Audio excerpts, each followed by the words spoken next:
Hello बच्चों, क्या हाल चाल। उम्मीद आप लोग अच्छे और हेल्दी होंगे। आज हम पढ़ेंगे क्लास 9 का सिविक्स का चैप्टर 5 वर्किंग ऑफ इंस्टीट्यूशन। यानी कि देखो, जो अभी हमने पढ़ा था, जो डेमोक्रेसी डेमोक्रेसी चिल्ला रहे थे मतलब इसके पिछले चैप्टर में बस यही तो पढ़ रहे थे, डेमोक्रेसी क्या है, डेमोक्रेसी क्यों है और उसको चलाने वाले लोग कौन हैं और कैसे बनता है जब लोग यहाँ आके उनको वोट देते हैं। तो हमने यही तक अब जाना कि जो डेमोक्रेसी के जो लोग होते हैं उनके सारा पावर उन कहाँ के लोगों के हाथ में होता है। जैसे भारत में जितने लोग हैं सारा पावर उनके हाथ में हो, जिसको चाहे पीएम बना सकते हैं, जिनको चाहे सीएम बना सकते हैं, सारा पावर लोगों के हाथ में है। अब देखेंगे जब हम पावर उनको दे देते हैं, जैसे मान लें हम हमारे जो सीएम है योगी जी या जो पीएम है मोदी जी, उनको मान लें हमने सीएम बना दिया, पीएम बना दिया। अब उनको पीएम बनाने के बाद वो कैसे कंट्रोल में रहेंगे? भाई सारा पावर तो उनके पास है, 5 सालों के लिए अब उनका हो गया, अब हम कुछ नहीं कर सकते, ठीक है। तो उनको कंट्रोल करने के लिए कुछ लोग होते हैं। अब कौन से लोग होते हैं? उसी का नाम है इंस्टीट्यूशन, यानी कि संस्थान, ठीक है। तो कुछ संस्थानें होती हैं जो इनको कंट्रोल करती हैं और इनको हद में रखती हैं ताकि अपने पावर का मिसयूज़ ना कर पाएँ, ठीक है। उसी के चैप्टर हमको डिटेल में पढ़ना है, तो शुरू करते हैं, ठीक है। देखो, पहले आता है ओवरव्यू। ओवरव्यू यानी कि इंट्रोडक्शन, थोड़ा सा देख लेते हैं चैप्टर का। कह रहा डेमोक्रेसी जो होता है वो सब होता है जहाँ के लोग होते हैं उनको बारे में, जहाँ के लोग क्या करते हैं, अपने राजा को चुनते हैं, वही होता है डेमोक्रेसी। अब कह रहा डेमोक्रेसी जो जो रूलर होते हैं उसे उनके कुछ रूल्स और कुछ कारण होते हैं। जैसे मान लो अगर कोई मोदी जी कोई नियम बना रहे हैं तो उसको फॉलो करने के लिए, उनको लागू करने के लिए उनको कुछ क्या करना पड़ेगा, कुछ नियम से गुजरना पड़ेगा। तो वही नियम कौन बनाता है वही चैप्टर में और अच्छे से देखना है। कह रहा they have to work with and within institution. कह रहा जो भी काम वो करेंगे वो किससे करेंगे? अंडर में करेंगे। किसके अंडर में? उच्च इंस्टीट्यूशन के, जो संस्थान है जो कंट्रोल कर रही होती है उनके अंडर में करेंगे, अपनी मर्जी से कुछ नहीं करेंगे। जैसे मान लेते हैं मोदी ने कोई नियम बनाया, ठीक है, नियम को लागू करने के लिए उस इंस्टीट्यूशन में, उस संस्थान में उनको दिखाना पड़ेगा कि ये हमारा नियम है, हम इनको लागू करना चाहते हैं लोगों की भलाई के लिए। तो उस इंस्टीट्यूशन को अगर अच्छा लगा कि हाँ भाई अच्छा नियम है, तो नियम क्या होगा, लागू हो जाएगा। तो वो जो इंस्टीट्यूशन है वो कौन कौन से हैं? कह रहा है वो ज़्यादातर देखा जाए तो 3 मतलब इंस्टीट्यूशन है जो मेन है।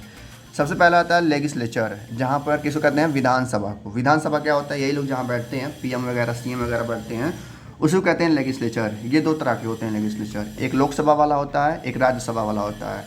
जो लोकसभा होता है वहाँ के जो कह सकते हैं इंडिया लेवल पे, यानी कि जो बड़े लेवल पे मंत्री होते हैं, जैसे हमारे हो गए कौन, मोदी जी हो गए, अमित शाह हो गए, राजनाथ सिंह हो गए, ये लोग वहाँ बैठते हैं। और दूसरा होता है राज्यसभा। राज्यसभा यानी कि राज्य लेवल पे, यानी कि स्टेट लेवल पे, जैसे हमारे सीएम वगैरह हो गए वो। दूसरा आते हैं हमारे एग्जीक्यूटिव, यानी कि कार्यपालिका, जैसे हो गया, जैसे मान लो एसआई कोई हो गया, थानेदार हो गया, और जो भी जो चौकी बैठते हैं, जो मतलब कानून वगैरह को लागू करते हैं, सिंपल वर्ड में कह सकते हैं पुलिस, ठीक है। तीसरा आता है हमारा कौन, जुडिशरी। जुडिशरी कौन होते हैं? हिंदी में बोले तो न्याय तंत्र, यानी कि जो लोगों को क्या दिलाते हैं, न्याय दिलाते हैं, उनको जस्टिस दिलाते हैं। उनको क्या कहते हैं हम? वकालत नहीं होता है, एडवोकेट वगैरह होते हैं लोग, जज वगैरह होते हैं लोग, तो वो आता है जुडिशरी में। ये 3 कह सकते हैं इंस्टीट्यूशन होते हैं जिसकी वजह से देश हमारा चलता है और बेहतरीन तरीके से चलता है। तीनों को क्या करना पड़ेगा, ये इसको कंट्रोल करता है और इसको ये कंट्रोल करते हैं, ठीक है। जैसे जो मान लेते हैं जो एग्जीक्यूटिव है इनको कौन कंट्रोल करता है? लेजिस्लेचर। और जो लेजिस्लेचर है इनको कौन कंट्रोल करता है? जुडिशरी, ठीक है। तो जुडिशरी को सबसे बड़ा माना जाता है, यानी कि जो सुप्रीम कोर्ट है हमारा, ठीक है, जो कहाँ पर है, इंडिया का सबसे बड़ा कोर्ट वही है, सुप्रीम कोर्ट, वो आखिरी कोर्ट है, उसके बाद कोई कोर्ट नहीं है। सबसे बड़ा जो लॉ है वो इसी का है। अगर सुप्रीम कोर्ट ने ये कह दिया तो उसको फॉलो करना पड़ेगा, चाहे मोदी जी हो चाहे कोई भी हो, ठीक है। सबसे बड़ा कौन है? जुडिशरी, ठीक है। तो अब देखते हैं इस चैप्टर में सबसे पहला क्या आता है।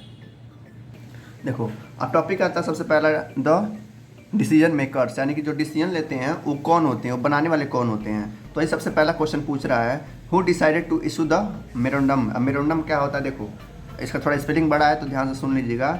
मेमोरेंडम, ठीक है, रैंडम, मेमोरेंडम। अब मेमोरेंडम है क्या, ठीक है, इसको हम अच्छे से डिटेल में जानेंगे। कह रहा है जो कोई भी इशू होता है या कोई भी नियम होता है, जब उसको लाना होता है तो कई लोगों से पास कराना पड़ता है, नहीं होता है, उसी को कहते हैं बिल। इस जो मान लेते हैं और कोई बिल है जो कहाँ बना है, किसी स्टेट में बना है, तो वो बिल पहले पास होगा स्टेट में, ठीक है। जो कहते हैं ना, जो सभा होती है, हर सीएम का आके वहाँ बैठता है तो वहाँ बिल पास कराते हैं। अब सबकी सहमति होती है तो बिल पास होती है। फिर बिल यहाँ पर पास होने के बाद, यानी कि स्टेट पे पास होने के बाद कहाँ चला जाता है? नेशनल पे चला जाता है, यानी कि लेजिस्लेचर में चला जाता है, जिसको कहते हैं लोकसभा। फिर लोकसभा में बिल पास होता है, तब वो काम होता है। तो काफ़ी लंबा ये प्रोसेस होता है कोई भी चीज़ करने का। तो आसानी से कोई डिसीजन नहीं बन सकता। जब तक सबकी सहमति नहीं होती है तब तक कोई नियम वगैरह नहीं लाया जाता है। तो याद रखिए, कोई भी नियम ऐसे ही नहीं आती है, बहुत ही स्ट्रगल से कोई नियम बनती है। तो ऐसे ही नियम हमारे देश में नहीं बनता या कहीं भी नहीं बनता, बहुत ही उसको क्या करना पड़ता है, उस पर चर्चा करना पड़ता है, देखना पड़ता है कहीं इसका ड्रॉबैक्स ना हो, लोगों पे कोई बुरा असर ना पड़े, ये सब देखना पड़ता है। तो देखते हैं सबसे पहला पॉइंट इसमें कह रहा है जो प्रेसिडेंट होता है वो क्या होता है, हेड होता है स्टेट का, and the highest formality authority in the country, यानी कि पूरे कंट्री में सबसे बड़ा कोई होता है जो प्रधानमंत्री से भी बड़ा होता है, यानी कि जो पीएम है हमारे कौन, मोदी जी, उनसे भी बड़ा होता है कौन, प्रेसिडेंट। लेकिन इनका काम क्या होता है, बस देख रेख करना कि कोई क्या हो, गलत काम ना कर रहा हो, ठीक है। दूसरे कहते हैं प्रेसिडेंट। हर एक कंट्री का अलग अलग प्रेसिडेंट होता है जो सबसे बड़े पद पे होता है, ठीक है। अमेरिका का अलग प्रेसिडेंट है, ठीक है, चाइना का अलग है, रशिया का अलग है, इंडिया का अलग है, हर अलग कंट्री का अलग अलग प्रेसिडेंट होता है। तो हमारे कंट्री का प्रेसिडेंट भी अलग है, ठीक है। उसके नीचे आते हैं कौन, प्राइम मिनिस्टर। प्राइम मिनिस्टर क्या होते हैं, प्राइम मिनिस्टर एक हेड होते हैं जो किसी गवर्नमेंट के होते हैं, यानी कि जो गवर्नमेंट बनाए जाते हैं किसने, पब्लिक वालों ने, ठीक है। तो प्राइम मिनिस्टर कौन बनाता है, यहाँ के लोग बनाते हैं। And actually exercise all government powers, और जितने भी गवर्नमेंट पावर्स होती हैं इनके कंट्रोल में आती है, यानी कि पूरा कंट्री जो है इन्हीं के कंट्रोल में रहती है। ये जो चाहे वो कर सकते हैं, जिसको चाहे। और कोई बगल वाला देश है जो बहुत परेशान कर रहा है हमको, ठीक है, मतलब गोली वगैरह मारा, जैसे पाकिस्तान क्या करता है, हमेशा गोली बारूद फेंकते रहता है। तो प्रधानमंत्री क्या करते हैं, इतनी कर देते हैं उनको, उनके ऊपर कोई जादू वगैरह करके उनको भगा देते हैं। जैसे हुआ था कौन, स्ट्राइक हुआ था ना, सर्जिकल स्ट्राइक, तो वैसे ही प्रधानमंत्री कर सकते हैं। तो इनके पास बहुत ज़्यादा पावर होता है, किसी भी अगल बगल कोई कंट्री परेशान कर रही है तो उनको सबक सिखा सकते हैं ये, ठीक है। कह रहा सारा पावर इनके पास रहता है। He takes most of the decision in the cabinet meeting. कह रहा जो कैबिनेट मीटिंग होती है जो नेशनल लेवल पे होती है कि कंट्री में क्या करना है, इंडिया के लिए क्या भलाई होगा, मैक्सिमम पावर जो डिसीजन होता है यही लेते हैं कौन, प्राइम मिनिस्टर यानी कि मोदी जी लेते हैं। फिर क्या है तीसरा point, parliament consist of 2 houses. Parliament के पास 2 हाउसेज, अभी मैंने बताया, लोकसभा और राज्यसभा। लोकसभा क्या होता है जहाँ कौन बैठता है, प्राइम मिनिस्टर बैठते हैं। लोकसभा और राज्यसभा क्या होता है जहाँ सीएम वगैरह बैठते हैं। तो यहाँ पे कह रहा है the prime minister must have the support of majority of Lok Sabha members, यानी कि जो प्राइम मिनिस्टर हैं जो मोदी जी हैं वो कहाँ बैठते हैं, लोकसभा में बैठते हैं। बाकी जो सीएम वगैरह हो गए वो कहाँ बैठते हैं, हमारे राज्यसभा में, ठीक। अब देखो यहाँ पे जो शब्द आया था मेमोरेंडम, मेमोरेंडम का यहाँ से थोड़ा डिटेल किया है। कह रहा जो मेमोरेंडम है वो एक चेन है, चेन नहीं हो, साइकिल का चेन होता है, एक दूसरे से क्या होता है ऐसे ऐसे ऐसे करके जुड़ा हुआ होता है। जैसे मान लेते हैं जो मेरा फिंगर है ये एक चेन हो गया, ये 2 चेन हो गया, इस 3 चेन है। तो वही कह रहा है कि एक चेन है जिसमें गवर्नमेंट काम करती है उन लोगों के लिए जो थोड़ा गरीब है, गरीब जैसे कि ST SC हो गए। तो ये कह रहा है कि जो गवर्नमेंट है इंडिया की वो अपॉइंट किया है एक कमीशन। कब अपॉइंट किया था, 1979 में, यानी कि आज से लगभग कितना 42 साल पहले किया था लगभग, ठीक है। तो कमीशन का नाम था सेकंड बैकवर्ड क्लासेस कमीशन, जिसको क्या नाम दिया गया बाद में, हेडेड, यानी कि जो उसको संभाला था, जो उसका मुखिया था इस कमीशन का, उसका नाम था BP मंडल। और इसी के नाम से बाद में जाने लगा कि मंडल कमीशन। मंडल कमीशन अब क्या है, देखो मंडल कमीशन कहता है कि जितने भी गरीब लोग हैं, कह सकते हैं बैकवर्ड क्लास के लोग हैं, जैसे SC SC हो गए, उनको कोई पैसा होता नहीं आगे बढ़ने के लिए, पढ़ने के लिए, तो उनको आगे बढ़ाने के लिए गवर्नमेंट क्या करेगी, हेल्प करेगी, ताकि वो भी क्या करें, इस पार्लियामेंट में या इस राज्यसभा में या इस लोकसभा में आकर अपनी उम्मीदवार बन सके। जैसे कौन है यहाँ पर उत्तर प्रदेश में है मायावती। मायावती कौन है, मायावती एक क्या रह चुकी है, CM रह चुकी है उत्तर प्रदेश की। वो कौन से कास्ट के से आती हैं, लोअर कास्ट से, जहाँ पर थोड़ा गरीब लोग रहते हैं। तो ऐसे ही लोगों को क्या किया जाता है, इंस्पायर किया जाता है, उनको पैसा वगैरह दिया जाता है, उनको पढ़ाया जाता है ताकि उनका भी क्या हो सके, विकास हो सके। तो ये कमीशन कौन करता है, मंडल कमीशन करता है। कब बना था, 1979 में बना था, ठीक है। कह रहा था commission gave in report 1980 and made many recommendation. कह रहा है कि 1980 में ये पूरी बनकर तैयार हो गई थी और कई सारे क्या दिया था, रूल बनाए गए थे, किसके लिए, उन गरीब लोगों के लिए, ताकि उनके लिए भी जॉब्स को क्या किया जा सके, रिजर्व किया जा सके। तो अगर 100% मान लें, अगर 100 सीट निकलती है किसी एक चीज़ के लिए, जैसे मान लेते हैं कोई थाना है, उस थाना में कोई कमी है पुलिस की, तो कम से कम जो पुलिस की सीट होगी वो 100 सीट निकलेगी, जिसमें से 27 सीट क्या होगी, गरीब लोगों के लिए कंफर्म हो जाएगी कि उनको और कोई नहीं ले सकता। यानी कि जो वो भी उसी वाले होंगे, जो ब्राह्मण वाले होंगे, ठीक है, जो अपर कास्ट से आते हैं, वो 27% में नहीं, उसमें कितना लेंगे, बस 73% उनका रहेगा, ठीक है। बाकी जो सीटें रहेंगी 27% वो गरीब लोगों के लिए रहेगा, ताकि उनको भी क्या मिल सके, जॉब वगैरह मिल सके और उनका भी विकास हो सके। कह रहा है जो ये मंडल कमीशन था, कई लोग इसको मानना नहीं चाहते थे। क्यों नहीं मानना चाहते भाई, वो लोग अमीर थे, वो नहीं चाहते थे कि गरीब लोग ऊपर आए। होता है ना हमेशा, जो अमीर लोग होते हैं वो नहीं चाहते हैं कि गरीब लोग ऊपर आए, वो चाहते हैं कि बस हम ही बस राज करें, हमारे सिवा और कोई नहीं है। तो वही कह रहा है कि बहुत सारे क्या थे, पार्लियामेंटेरियन ऐसे थे जो चाहते थे कि ये जो पार्टी है, जो गरीब लोगों की पार्टी है, वो क्या करे, इम्प्लीमेंट करे, ताकि वो डिमांड कर रहे थे इस कमीशन को लाने के लिए। ठीक है, तो कमीशन आ तो गया था, लेकिन कई लोग मानना नहीं चाह रहे थे क्योंकि वो अच्छी तरह से इम्प्लीमेंट नहीं हुआ था, अच्छी तरह से लाया नहीं गया था। ठीक है, वो चाहते थे बस हम ही राज करें। तो इसको क्या है, जो एक दल है जनता दल, जनता दल क्या है, ये गरीब लोगों का एक दल है, ग्रुप है, जो डिमांड कर रहा था 1989 से, और इसका डिमांड बहुत ज़्यादा बढ़ गया। क्या बढ़ गया, उन्होंने कहा कि अगली बार अगर हमको क्या देते हैं, वोट करते हैं, चुनाव मतलब इलेक्शन में हमको जितवाते हैं, तो हम किसी भी तरीके से इस मंडल कमीशन को क्या कर देंगे, इंप्लीमेंट कर देंगे, लागू कर देंगे, ताकि गरीब लोगों का भी विकास हो सके। तो बाद में जनता दल ने क्या किया, एक गवर्नमेंट बनाया और इलेक्शन को जीत लिया, जिसके कौन से बने लीडर, वीपी सिंह बने। ठीक है, वो पहले प्राइम मिनिस्टर बने जो इस जनता दल के क्या थे, सेवक थे, या कह सकते हैं मेंबर थे। देखो पहला पॉइंट में आप लिखा भी है कि जो प्रेसिडेंट थे इंडिया के, उन्होंने क्या किया, एड्रेस किया इस पार्लियामेंट में, यानी कि पार्लियामेंट में वो गए और बताया उन्होंने कि उनका इंटेंशन क्या है। वो चाहते हैं कि जो मंडल कमीशन हो क्या हो, इम्प्लीमेंटेशन हो, उसको लागू किया जाए, क्योंकि ये बहुत ज़्यादा ज़रूरी हो गया है। गरीब लोगों को भी क्या किया जाए, वहाँ से ऊपर उठाया जाए और उनका भी विकास किया जाए। तो जो प्रेसिडेंट थे उन्होंने डिमांड किया कि इसको भी लागू करना चाहिए। तो अगस्त में 6 अगस्त को 1990 में the union cabinet took a formal decision to implement the recommendation. आखिरकार 1990 में, यानी कि लगभग कितना, उन्होंने 70 में मान किया था, और 20 सालों बाद, यानी कि सोचो 20 साल के बाद, कड़ी मेहनत के बाद तब जाके उनको पूरी तरह से उनको लाया गया कि ठीक है, गरीब लोग भी आके यहाँ पर हिस्सा ले सकते हैं। तो कौन लिया था, क्या बोलते हैं, नियम, यूनियन कैबिनेट ने एक फॉर्मल डिसीजन लिया और इम्प्लीमेंट किया उनके रिकमेंडेशन को। अगले दिन कह रहा है next day prime minister VP Singh, यानी कि जो जनता दल के प्राइम मिनिस्टर थे वीपी सिंह, उन्होंने इन्फॉर्म किया गया कि parliament about the decision through statement in both houses of parliament, यानी कि राज्यसभा में भी और लोकसभा में भी आपके दल को इन्विटेशन दिया जाता है और आप भी आके यहाँ पर बैठ सकते हैं और आप भी क्या कर सकते हैं, वोटिंग मतलब इलेक्शन में खड़ा हो सकते हैं और आप भी इस देश के सीएम या पीएम बन सकते हैं। The decision of the cabinet was sent to a department personal of training, यानी जो डिसीजन बन गया था इसको भेजा गया कहाँ पे, डिपार्टमेंट ऑफ पर्सनल ट्रेनिंग पे, ताकि इसको भी मतलब लागू किया जा सके कागजों पे भी। The senior officer of the department drafted an order link with cabinet decision and took the minister approval. मगर कुल मिला के देखते देखते 1980 में क्या हुआ था, लागू हो गया था कि गरीब लोग भी अब क्या कर सकते हैं, यहाँ पर आके बैठ सकते हैं और इलेक्शन में खड़ा होकर अगर वो चाहे तो जीत भी सकते हैं, अगर लोग उनको वोट दे तो। ठीक है, तो यहाँ पर एक कार्टून से समझाया भी गया है, no reservation for this quota, reserve for this outstanding butter classic. मतलब इस तरह के अलग अलग एडवर्टाइजमेंट करके लोगों को क्या किया जाता था, इंस्पायर किया जाता था कि आप भी क्या करिए, डिमांड करिए, ताकि सब लोगों को क्या मिल सके, इक्वालिटी का मिल सके, ताकि जो चाहे वो इलेक्शन में लड़ सके और इस देश का विकास कर सके। इसके बाद हमारा टॉपिक आता है नीड फॉर पॉलिटिकल इंस्टीट्यूशन, यानी कि जो ये हमारी संस्था है इसकी ज़रूरत क्यों पड़ी।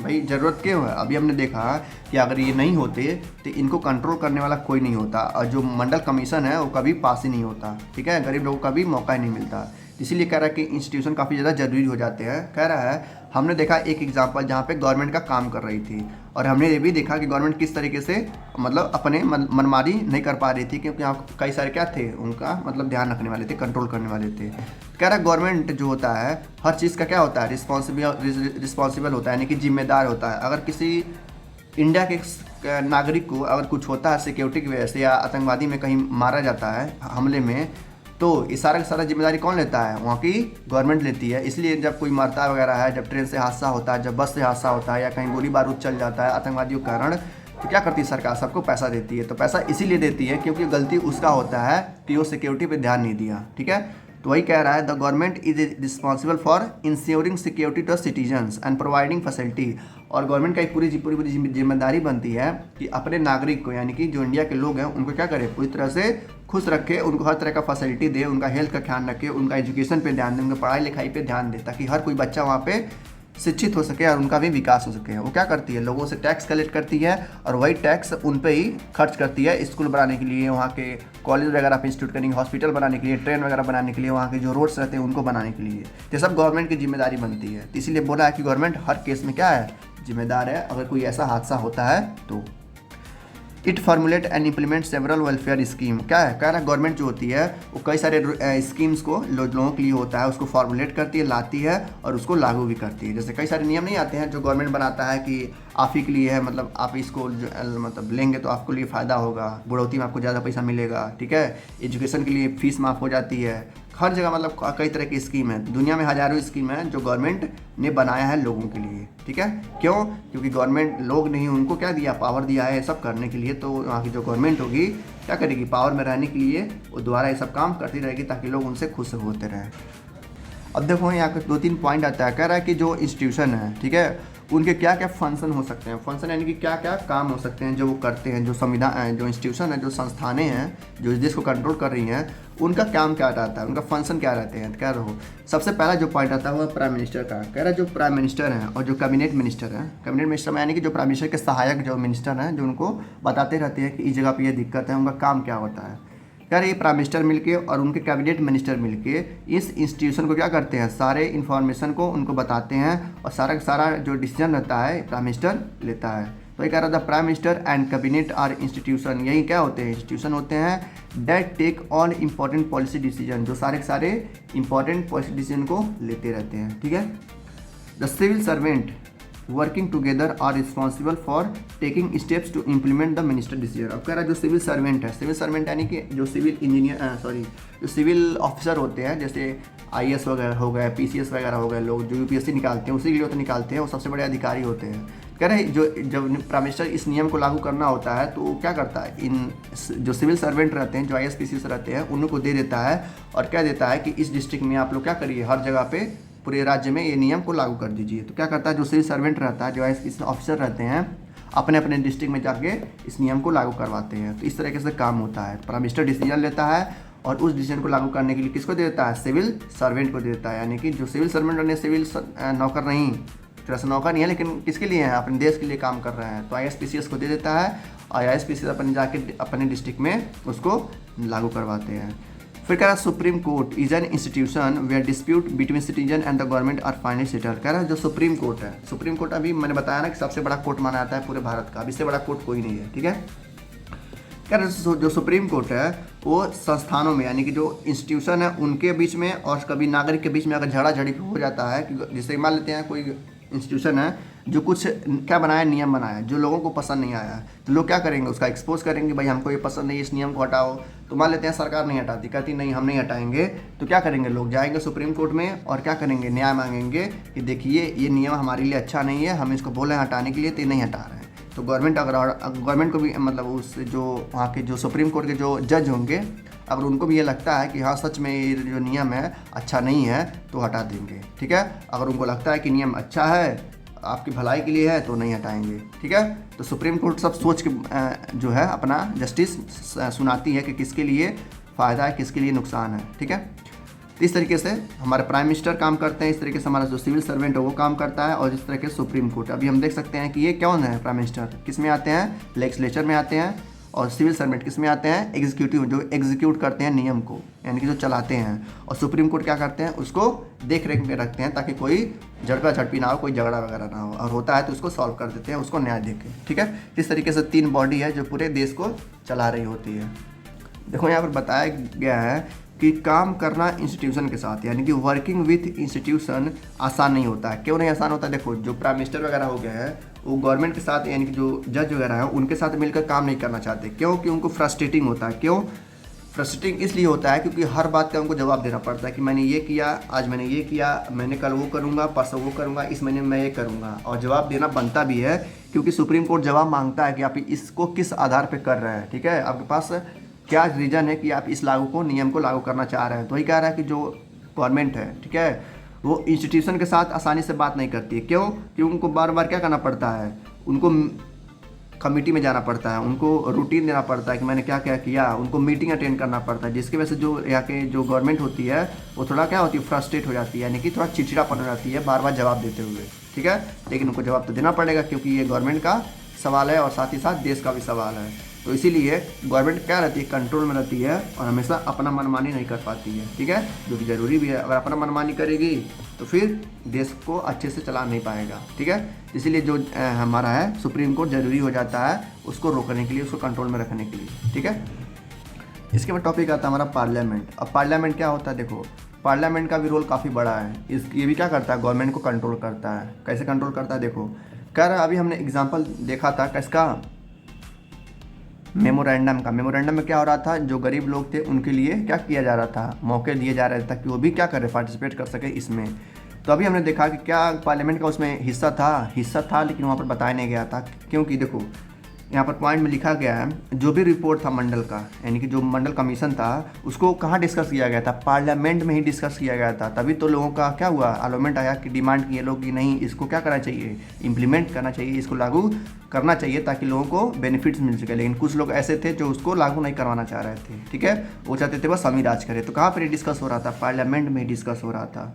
फिर कह रहा था president of India mention this is, जो कह रहा जो प्रेसिडेंट ऑफ इंडिया जो थे डिमांड कर रहे थे कि नहीं कि जो मंडल कमीशन इसको लाना चाहिए, ठीक है, वो कहाँ पर डिमांड कर रहे थे, पार्लियामेंट में ही डिमांड कर रहे थे, और कहीं बाहर से जाकर डिमांड नहीं कर रहे थे माइक पे कि स्टैंड होकर नहीं नहीं नहीं हम डिमांड चाहिए। कहाँ पर डिमांड कर रहे थे, पार्लियामेंट में जाके, जहाँ पर सारे मिनिस्टर, सारे बड़े बड़े नेता बैठे रहते हैं। फिर कह रहा था prime minister had made a decision was not directly, कह रहा जो भी प्राइम मिनिस्टर है कोई भी डिसीजन डायरेक्टली नहीं ले सकता, भले उसके पास पावर है पूरे देश को चलाने के लिए, लेकिन अब वो चाहे तो अपने मर्जी से डिसीजन नहीं ले सकता। कभी भी उसको क्या करना पड़ेगा, एक नियम बनाना पड़ेगा, फिर उस नियम को पार्लियामेंट में दिखाना पड़ेगा कि ये नियम है हमारा और ये पार्लियामेंट में हम दिखाना चाहते हैं और इस देश को लागू करना चाहते हैं, यानी कि इस देश में हम ये नियम लागू करना चाहते हैं। तो अगर उस नियम को पार्लियामेंट को अच्छा लगा यानी कि जो देश के लोग हैं उनके अगर भलाई के लिए लगा कि नहीं ठीक है अच्छा नियम है, लोगों की इसमें भलाई होगी, तभी पार्लियामेंट क्या करेगा, अलाउ करेगा कि ठीक है आप इस नियम को लागू कर दीजिए।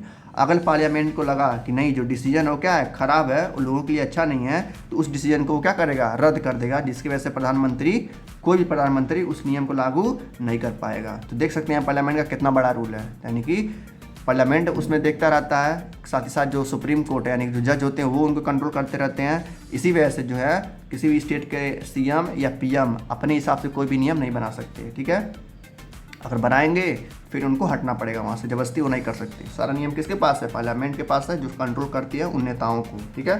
तो यहाँ पे देख सकते हैं पिक्चर में दिखाया गया है कि जो पार्लियामेंट है इस पर उंगली पे नचा रहे हैं लोग, ठीक है। क्यों उंगली नचा रहे हैं, क्योंकि हमारे देश में क्या है, डेमोक्रेसी है, तभी यहाँ के लोग क्या कर रहे हैं, पार्लियामेंट को अपने हिसाब से चला रहे हैं, ठीक है। भले ही नेता वहाँ पर बैठे हैं, लेकिन नेता के अंदर हमेशा बेचैनी बनी रहती है कि अगले 5 सालों में जो चुनाव होगा उसमें कौन जीतेगा, इसलिए उनको अच्छा काम करना पड़ता है मजबूरी में।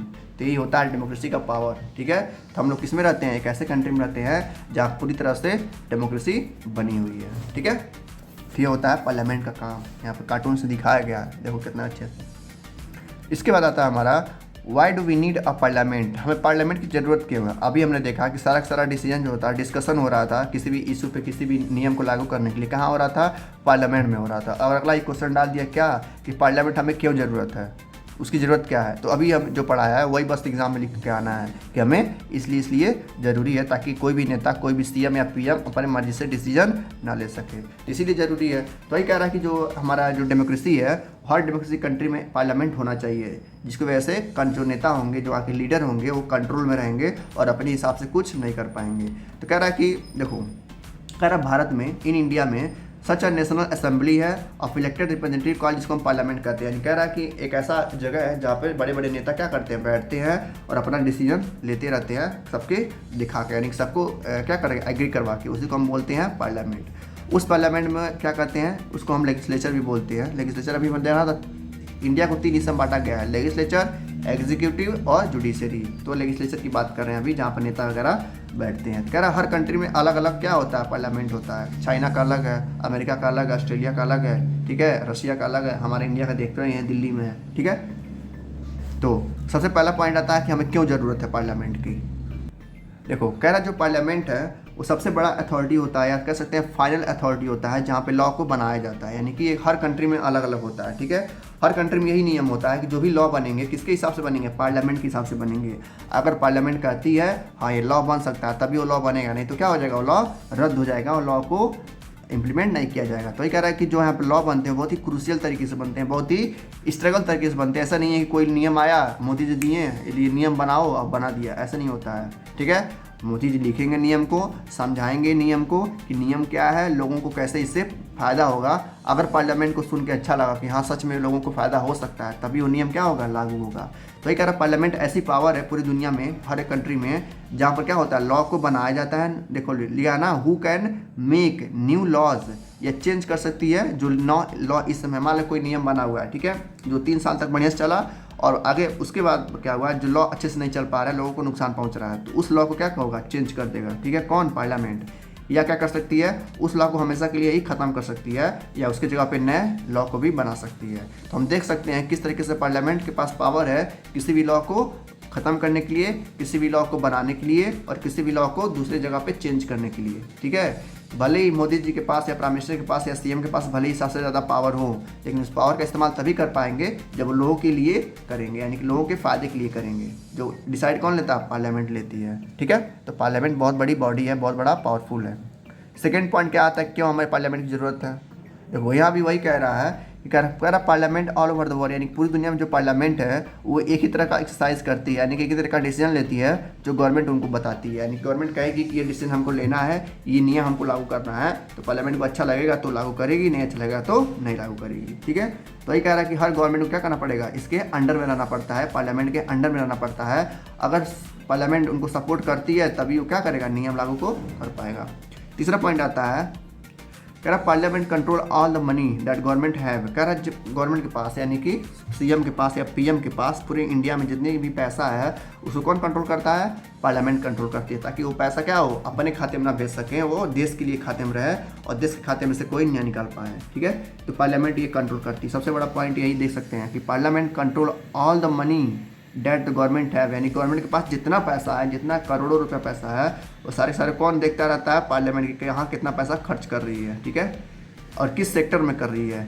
In most country any public money can be spent only when the parliament extension it. कह रहा है हर एक कंट्री में या किसी भी कंट्री में मान लेते हैं जो गवर्नमेंट है उस पब्लिक के पैसे को, जो टैक्स ले ली है वो, ठीक है, उस पैसे को वहीं खर्च कर सकती है जब का जब पार्लियामेंट कहेगी। ऐसा नहीं है कि आप कहीं भी अपने लिए या अपने लिए गाड़ी ले लें, अपने लिए कपड़ा ले लिए, अपने लिए घूमने चल गए गवर्नमेंट के पैसे से, ऐसा नहीं हो सकता है।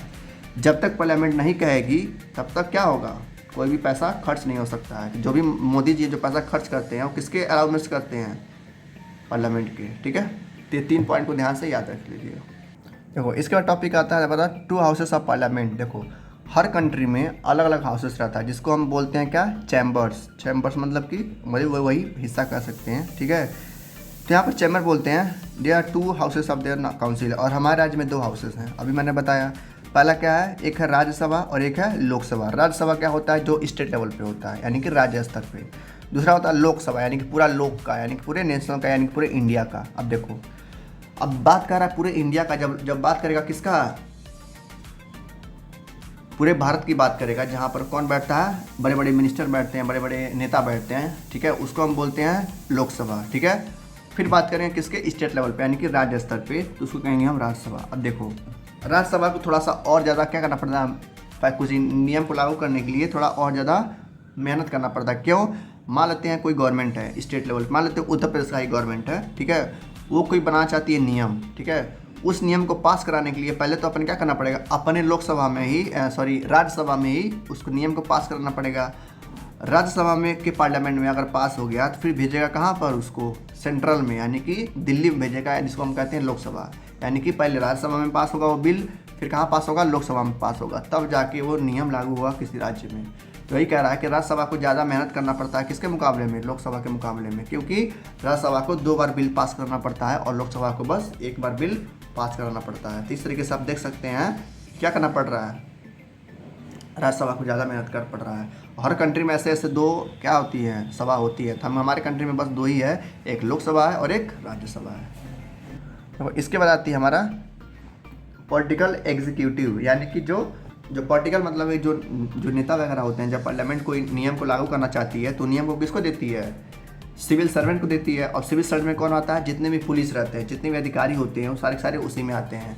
तो कोई भी अगर नियम बनता है पार्लियामेंट में, जब पास हो जाता है कि पूरी तरह से सब कुछ अलाउमेंट हो जाता है कि हाँ इस नियम को लागू करना ही करना है, क्या करेगी वो पार्लियामेंट, जो नियम होगा वो दे देगी किसको, सिविल सर्वेंट को, और अपने अपने जिले में जाके, अपने अपने राज्य में जाके उसको लागू करेंगे। इस तरीके से जो नियम लागू करता है उसको क्या बोलते हैं, एग्जीक्यूटिव बोलते हैं, जो एग्जीक्यूट करता है, यानी कि जो नियम को लागू करवाता है। ठीक है, तो उसी को बोलते हैं एग्जीक्यूटिव। तो वन लाइन में अगर हम लिखना होगा तो एग्जीक्यूटिव क्या होते हैं, हम लिख सकते हैं कि एग्जीक्यूटिव वो ऑफिसर होते हैं, वो सिविल सर्वेंट होते हैं जो नियम को लागू करवाते हैं, जो पास हुआ रहता है किसके द्वारा, पार्लियामेंट के द्वारा। ठीक है, इस तरीके से एक लाइन में हम बता सकते हैं। तो वही इतना सारा बताया है कि जो भी नियम बनते हैं, जो भी प्राइम मिनिस्टर नियम बनाता है, पहले हो जाता है पार्लियामेंट में, पार्लियामेंट में उसको पास करवाता है, तो फिर पार्लियामेंट पास करवा के किसको देता है, सिविल सर्वेंट को देता है, ISPCS को देता है।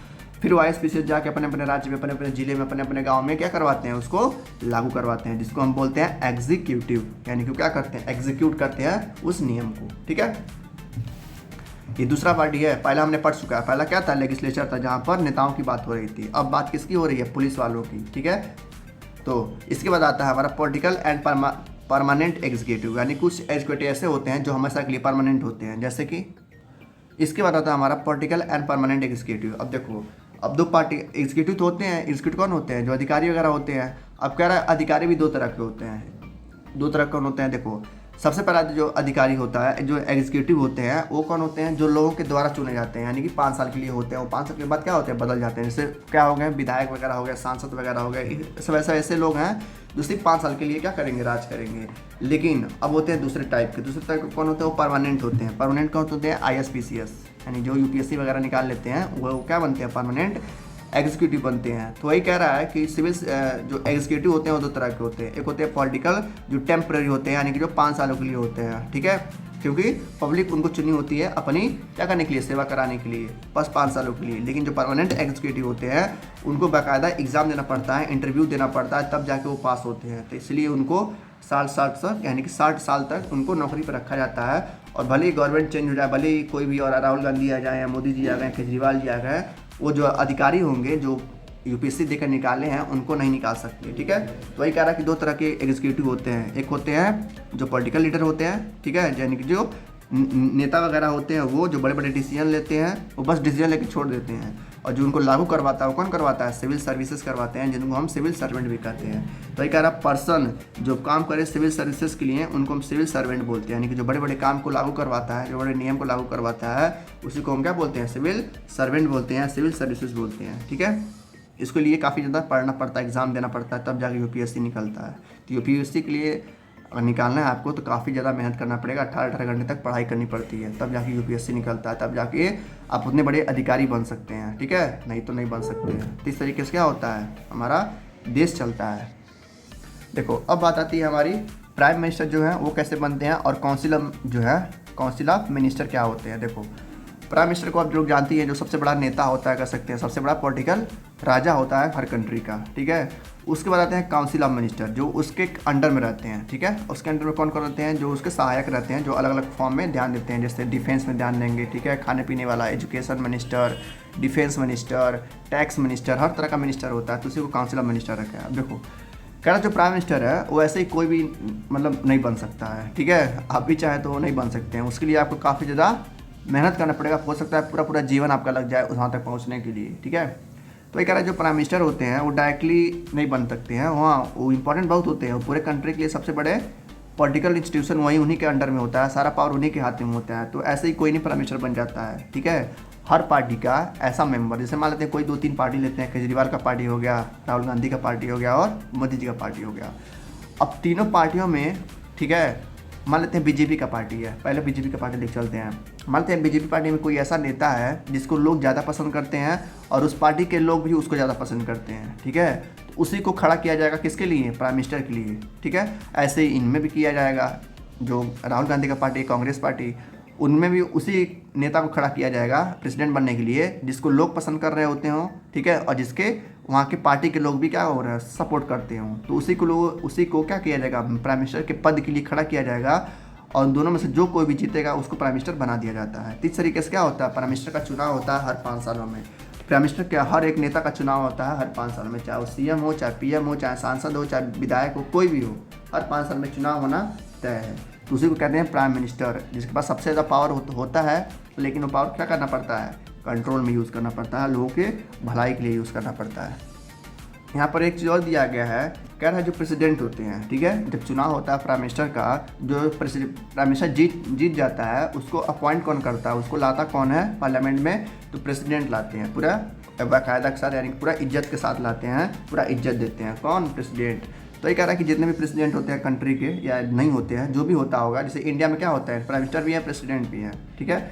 जो प्रेसिडेंट होते हैं, जो प्राइम मिनिस्टर जीत चुका होता है उस चुनाव को, तो प्रेसिडेंट उनको क्या करते हैं, लाते हैं पार्लियामेंट में, उनको शपथ ग्रहण करवाते हैं, उनको बताते हैं कि आपको ये काम करना होता है, ठीक है। तो प्राइम मिनिस्टर को अपॉइंट कौन करता है, प्रेसिडेंट। ऐसे नहीं किसी को अपॉइंट कर सकते जिसको मन चाहे, उसको क्या करना पड़ेगा, उस पार्टी में खड़ा होकर चुनाव को जीतना पड़ेगा, लोगों का सपोर्ट लेना पड़ेगा, तब उसको प्राइम मिनिस्टर बनाया जाएगा, वो भी सिर्फ 5 सालों के लिए। तो प्राइम मिनिस्टर ऐसे ही कोई नहीं बन सकता है। हाँ, यूपीएससी का एग्जाम निकाल सकते हैं, बड़े बड़े अधिकारी बन सकते हैं चाहे तो अपने दम पे, लेकिन प्राइम मिनिस्टर या सीएम बनने के लिए बहुत ज़्यादा मेहनत करना पड़ता है। हो सकता है वो पूरी लाइफ आपकी अब खत्म हो जाए तभी आप ना बन पाएँ सीएम या पीएम, ठीक है।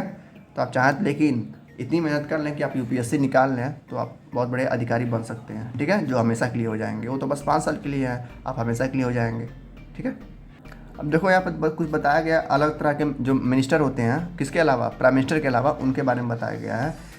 सबसे पहला आता है कैबिनेट मिनिस्टर। देखो जो कैबिनेट मिनिस्टर होते हैं ये मोदी जी के बाद बड़े होते हैं, यानी कि जो प्राइम मिनिस्टर है ना ठीक उसके नीचे आते हैं, यानी कह सकते हैं कि ऐसा मिनिस्टर होते हैं जो टॉप लेवल के होते हैं, यानी कि सबसे बड़े बड़े लीडर होते हैं।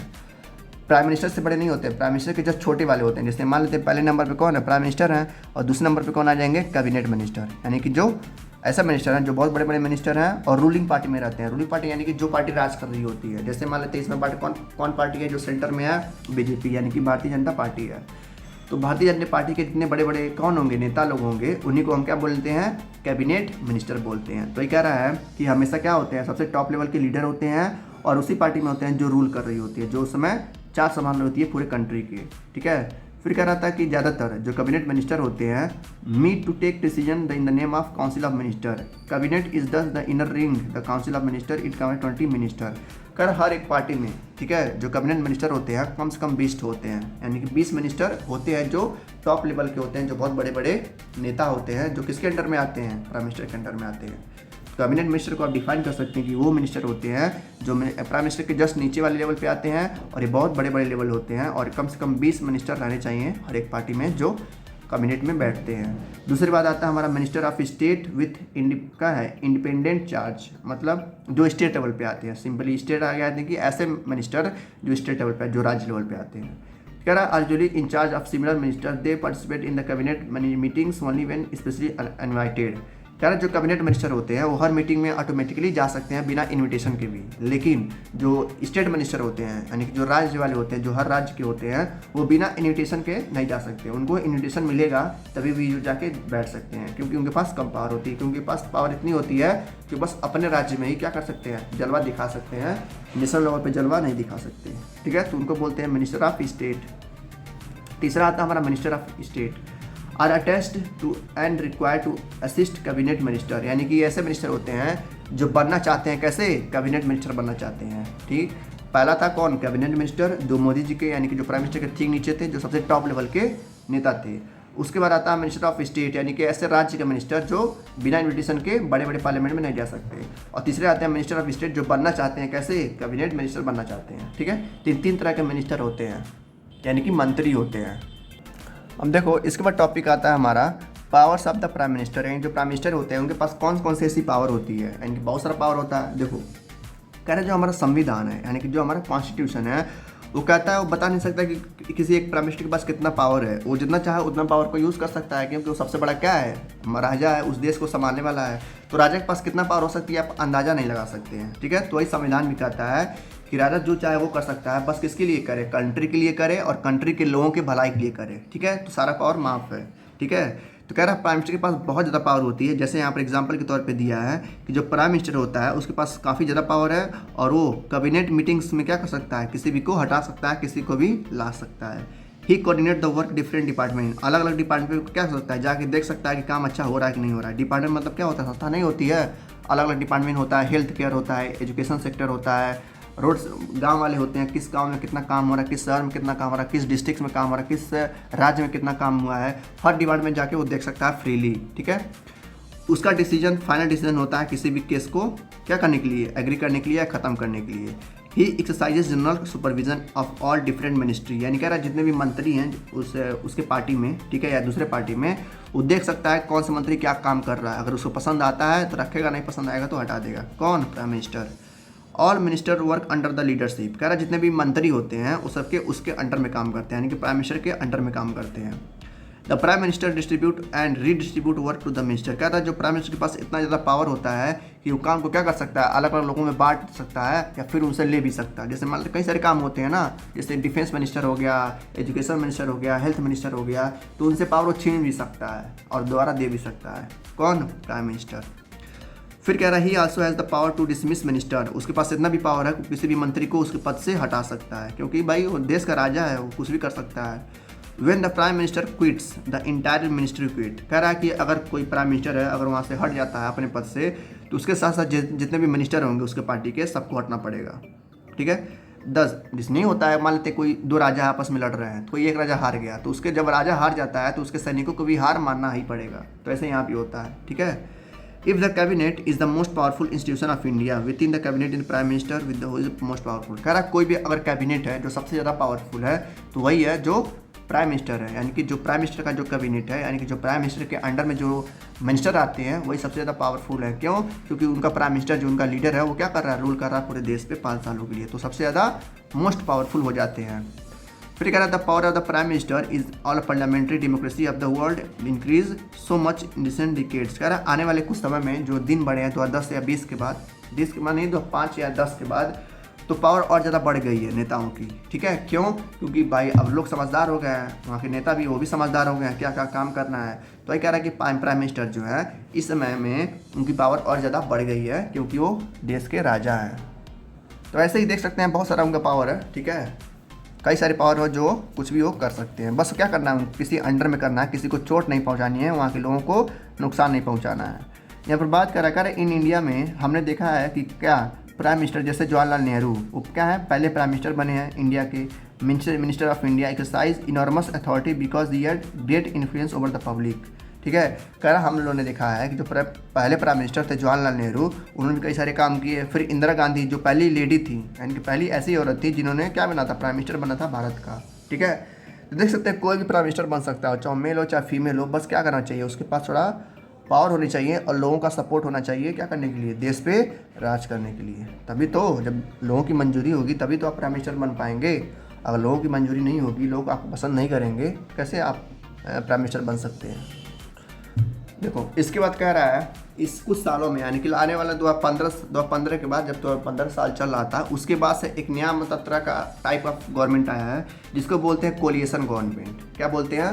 Coalition government. अब देखो कोलिएशन गवर्नमेंट क्या होता है, देखो आप लोगों ने नाम सुना होगा जब एक पार्टी बहुत ज़्यादा वोट पा जाती है, जैसे मान लेते 3 पार्टियाँ हैं, कितनी पार्टियाँ हैं, 1 2 3, ध्यान से बस सुनते रहिएगा। पहला मानते हैं बीजेपी के पास कितना वोट है, 50 वोट अकेले पा गया है, यानी कि सबसे ज़्यादा वोट पा गया। ठीक है। 50 वोट पा गया है। अब क्या कह रहा है, जैसे 50 नहीं मान लेते हैं, कितना 45 पा गया, 45। ठीक है। 45 वोट पाया है। और दूसरा जो है किसका, कांग्रेस का, वो पा गया कितना, 30 वोट पा गया। ठीक है। और तीसरा कौन है, केजरीवाल का, जो कितना पा गया है वो भी लगभग मान लेते हैं 20 वोट पा गया। ठीक है। अब देख सकते हैं सबसे ज़्यादा वोट किसके पास है, बीजेपी के पास है, यानी कि उसकी गवर्नमेंट बन सकती है प्राइम मिनिस्टर की, यानी कि जो मोदी जी होंगे वो फिर से प्राइम मिनिस्टर बन सकते हैं। लेकिन अगर ये जो दोनों पार्टियां हैं, जैसे कांग्रेस हो गई और केजरीवाल वाली पार्टी हो गई, ठीक है, जनता पार्टी, आम आदमी पार्टी, अगर ये दोनों मिल गई तो इन दोनों का वोट कितना हो जाएगा, 50 हो जाएगा, जिसकी वजह से ये आसानी से उनको हरा सकते हैं। यानी कि अगर ये दोनों पार्टी आपस में मिल जाए तो मोदी जी को हरा सकते हैं। तो इस वजह से उसे कहते हैं कोलिशन गवर्नमेंट, यानी कि गठबंधन वाला गवर्नमेंट। तो इसमें क्या होगा, अगर दोनों आपस में मिल जाएंगे तो 2.5 साल कौन राज करेगा, ये राहुल गांधी राज करेंगे और 2.5 साल केजरीवाल राज करेंगे, तो यानी कि आधा बढ़ जाता है। तो इसी को बोलते हैं कोलिशन गवर्नमेंट, जो 2015 के बाद से ज़्यादा दिखा जा रहा है कि लोग क्या करते हैं, आपस में मतलब मिल जाते हैं तीसरे को हराने के लिए। ठीक है। तो ऐसा होता है, तो उसी को बोलते हैं कोलिशन गवर्नमेंट, यानी ऐसा गवर्नमेंट जहाँ पे 2 पार्टियाँ मिलकर एक पार्टी को क्या कर सकती हैं, हरा देती हैं। तो यहाँ पे लिखा है he has to accommodate different groups and faction in this party as well and among alliance partners, यानी कि दूसरे पार्टनर के साथ मिल जाएंगे और तीसरे को हरा देंगे। अब आते हैं हमारे प्रेसिडेंट। अब देखो जो प्रेसिडेंट होते हैं ना, वो क्या होते हैं, सबसे बड़े होते हैं, वो प्राइम मिनिस्टर से भी बड़े होते हैं। वहीं यहाँ पर लिखा है, मैं शॉर्ट में समझा दे रहा हूँ। कह रहा जो प्राइम मिनिस्टर होते हैं उनसे बड़े कौन होता है, प्रेसिडेंट होते हैं। ठीक है। लेकिन जो सारा काम कौन करता है, जो सारा काम का जो काम धाम करता है वो करता है प्राइम मिनिस्टर। जो प्रेसिडेंट होते हैं वो बस आराम से बैठ के अपने गद्दी पे देखते रहते हैं कौन सा काम कौन सा आदमी कर रहा है और किस तरह से कर रहा है। ठीक है। तो अपने हिसाब से चेंज करवाते रहते हैं, ठीक है। तो प्रेसिडेंट का यही काम है कि बस क्या करना, ऑब्जर्व करना, और कोई काम गलत हो रहा है तो उसको रोकना, ठीक है। लेकिन सबसे बड़ा जो लीडर है वो सबसे ज़्यादा किसी के पास पावर है तो है प्रेसिडेंट के पास। देखो, प्राइम मिनिस्टर, अगर कोई इंसान है जो फांसी पे चढ़ रहा है, ठीक है, फांसी पे चढ़ रहा है, कोई गलत काम किया होगा, किसी को मारा वरा होगा, ठीक है, तो प्राइम मिनिस्टर उसको बचा नहीं सकता। लेकिन प्रेसिडेंट जो है उसके पास इतना ज़्यादा पावर है कि वो क्या कर सकता है, किसी भी इंसान को फांसी से बचा सकता है और किसी भी इंसान को फांसी पे चढ़वा भी सकता है, ठीक है। तो मान लेते हैं कोई ऐसा इंसान है जो गलती से क्या हो गया है, किसी केस में फंस गया है, ठीक है, उसको गलती से फंसा दिया है लोगों ने, तो अगर ये बात किसको पता चली, उसको फांसी होने वाली है, मान लो, ठीक है, गलती से फंस गया है और उसको फांसी होने वाली है। अगर ये बात पता चलती है किसको, प्रेसिडेंट को, किसी सबूत के साथ कि नहीं उसको जाने उसके फंसाया गया है, तो प्रेसिडेंट चाहे तो उस फांसी को रुकवा सकता है और उसको फिर से आज़ादी दे सकता है कि तुम भी जी सकते हो अच्छे से, ठीक है। तो इतना पावर होता है प्रेसिडेंट के पास। लेकिन ये काम कौन नहीं कर सकता है, प्राइम मिनिस्टर नहीं कर सकता, या कोई भी नहीं कर सकता किसी देश में, बस प्रेसिडेंट को छोड़कर।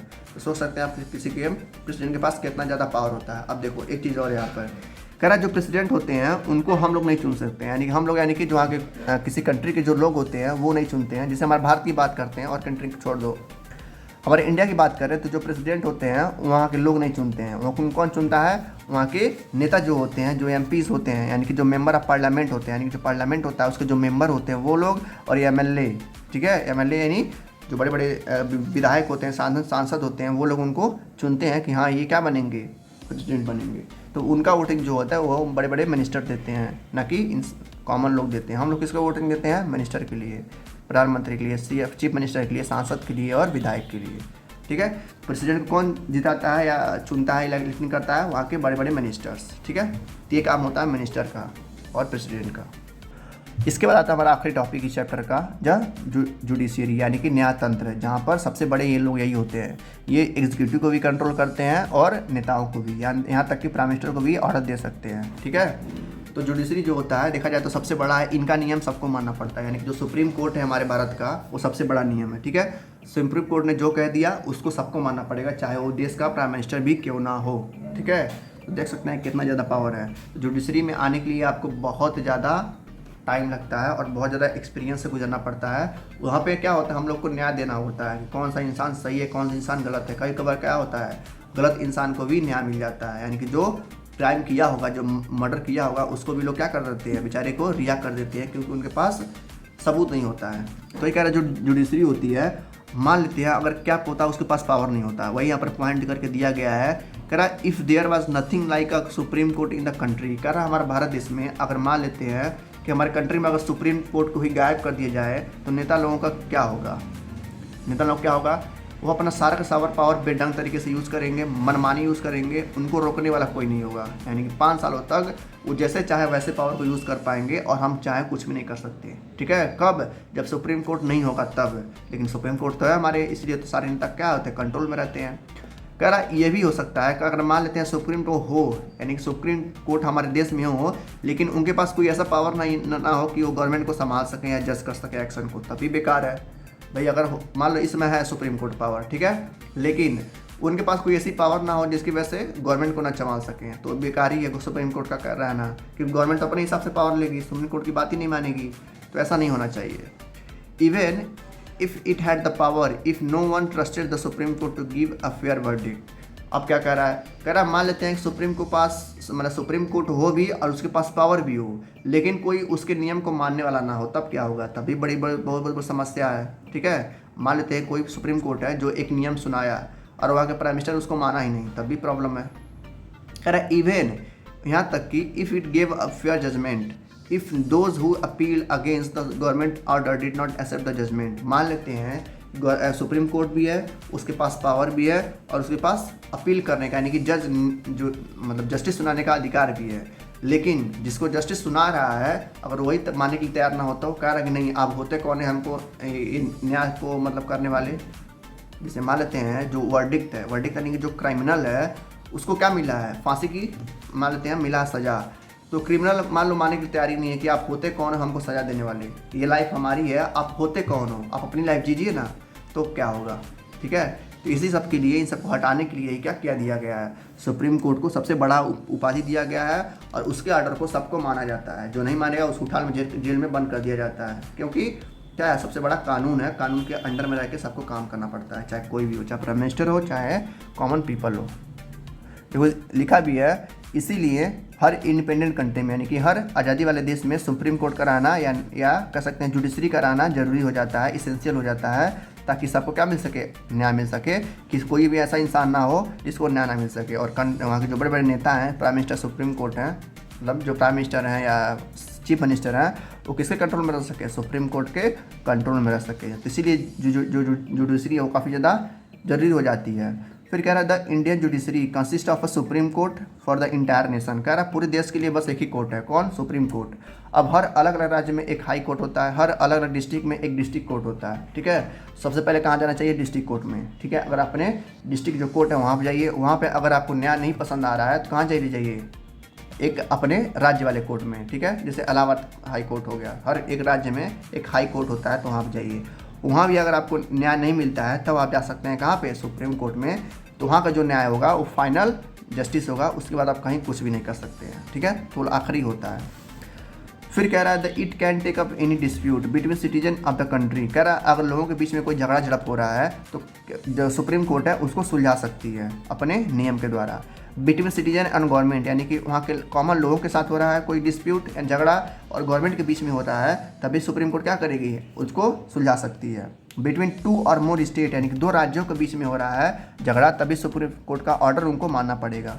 Between government and the union state level में हो रहा है, यानी कि गवर्नमेंट को है और कोई दूसरा पार्टी है, उनके बीच में कोई झगड़ा हो रहा है, तभी क्या करेगा, इसका सुप्रीम कोर्ट के नियम को मानना पड़ेगा। तो वही कह रहा है it is the highest court in appeal in civil and criminal case, यानी जो सुप्रीम कोर्ट है वो सबसे बड़ा कोर्ट है जहाँ पर हर एक नियम को मानना पड़ता है, क्योंकि वो सबसे बड़ा कानून माना जाता है, ठीक है।